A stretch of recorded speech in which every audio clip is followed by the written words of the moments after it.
Hello, I'm Joseph Smith, and I'd like to say a quote from the Honorable Francis Young, the DEA Administrative Law Judge. In strict medical terms, marijuana is safer than many foods we commonly consume. For example, eating 10 raw potatoes can result in a toxic response. By comparison, it is physically impossible to eat enough marijuana to induce death. Marijuana in its natural form is one of the safest therapeutically active substances known to man. By any measure of the rational analysis, marijuana can be safely used with the supervised, routine medical care. Francis Young uttered this quote on September 6, 1988, in the ruling of the matter of marijuana rescheduling petition. I became interested in the topic of marijuana, ironically doing a paper through school. And while doing my paper, I found some things that were very interesting that I think that more people should be educated on the ruling of medical marijuana use within our country. But until recently, we have had a negative perception and spotlight on the use of marijuana in general within America. And only until recently has that spotlight been changed more to a positive. But still, by the DEA, or the Drug Enforcement Administration, this is still considered a Class 1 substance. Class 1 substances are heroin, LSD, peyote, ecstasy, quaalude, and cannabis. Every single one of those, except cannabis, are man-made and manufactured. But why medical marijuana? Its benefits. It is safer conventional drug, and there's never been one type of recorded death linked to marijuana. By Peter Prinspoon at Harvard University, part of its allure is that it's clearly safer than opiates. It is impossible to overdose and far less addictive, and it can take the place of a NSAID, such as Advil or Aleve. People can take them due to the problems with their kidneys, ulcers, or GERD. This is a statistic from the National Institute of Drug Abuse. These are all the types of drug overdoses, or drugs in general, that America has faced. From 2002 to 2015, it has dramatically inclined dramatically.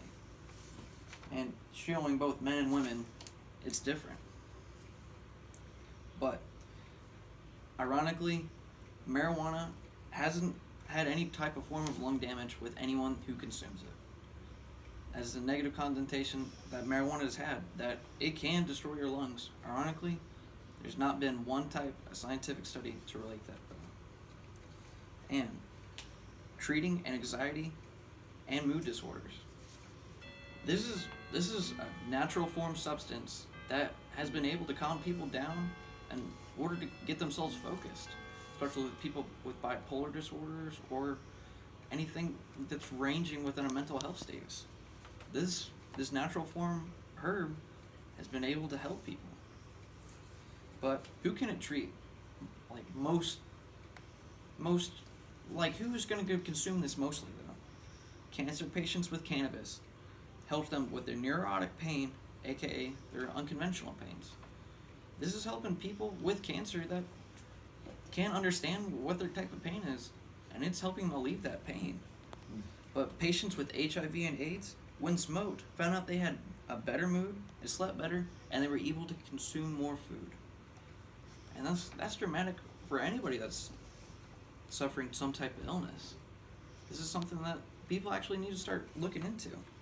But most importantly, what I think that it's done though, it's helped Alzheimer's patients. It is said that Alzheimer's patients that use medical marijuana were shown to help decrease the protein deposits in the brain, and theorized that this may what help contribute to the progression of Alzheimer's. However, there has been no conclusive data due to the lack of research between marijuana use and Alzheimer's patients though.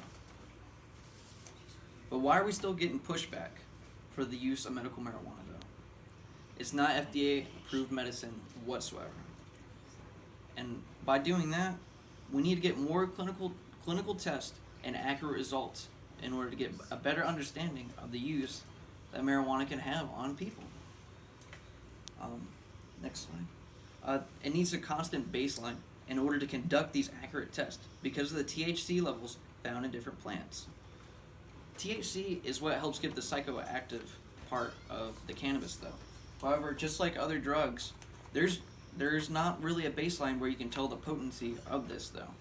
However, here is an accurate statistic saying from the University of Mississippi from 1995 to recently as 2016, the THC levels in marijuana have gone up. And this is what's hard for the FDA. They need a consistent baseline in order to get an accurate result.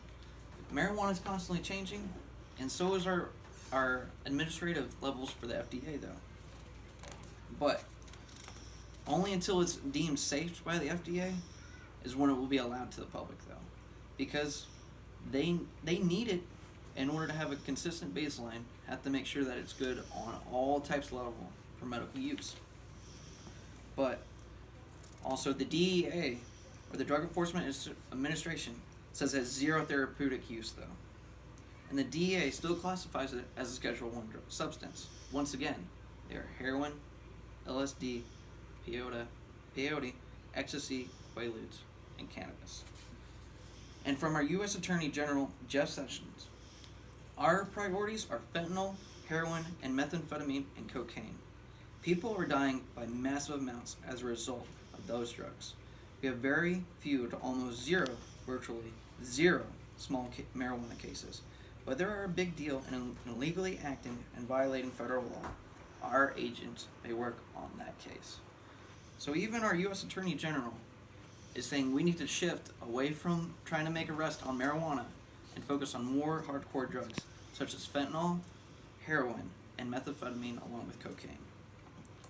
But the DEA still makes money from tracking drugs. This is how the Drug Enforcement Administration, the majority of their profits come in for their funding from the federal government, is the seizing of marijuana. This statistic chart from the DEA website itself, saying everything that they captured within the 2017 fiscal year between drugs, guns, and everything. But mostly, this is all consumed what happened when they confiscated cannabis. They had an amazing result of $20,536,147.14 of seizing cannabis last year alone. But on the on the DEA website itself, the Drug Enforcement Administration, this is what it says itself for its overdose effects. No death from overdose on marijuana has been reported. So why would the Drug Enforcement Administration continuously try to pump in money to a substance that has not been linked to any death whatsoever? Cannabis is obviously a product that can help and benefit people, that can make their lives a little less difficult, and we should support those people who want to consume cannabis to help with their ailments. One thought for my audience, though, is that we need to make a difference within our policies and the way that we govern ourselves, so that people can get the help that they deserve. Only by tearing down our social norms will that be accomplished, though. Thank you. Short 5 seconds.